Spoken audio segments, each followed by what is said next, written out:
So this is a test of the auto-squelch feature of the RTTY Decode software written for the Arduino Mega using the Paul Darlington 40-meter receiver shield.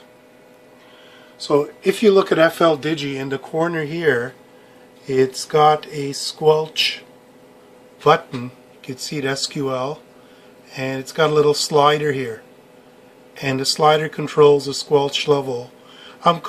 Let's call it a threshold. So it's setting the threshold level at which it starts decoding signals coming in.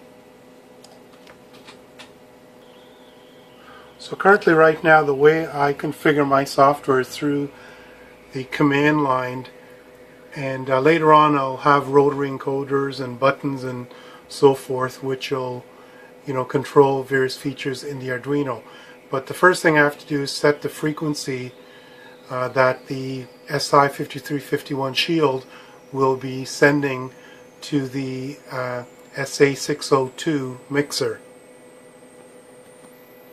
So I've just entered the command there to set the frequency for the Si5351. So I've just entered the command there that's put the Arduino in receive mode, and I just go over to the FLDIGI and I'll get that to start transmitting, and I'll paste some text in the window here. So now it's transmitting that text. So now if I was to take a look at what the threshold is set currently at right now, I can look at what the signal strength is.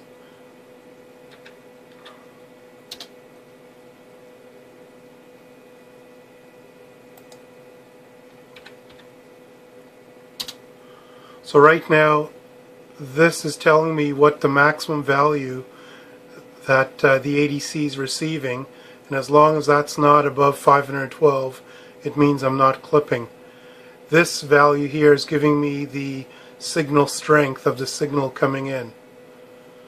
So right now I've got the antenna directly touching the terminator, and if I was to move this away substantially, you'll see the decode stops working. So now if I measure what my signal level is there, you'll see it's much lower. So now I'll set the auto squelch feature. So now the threshold is changed, and you'll see it'll resync up.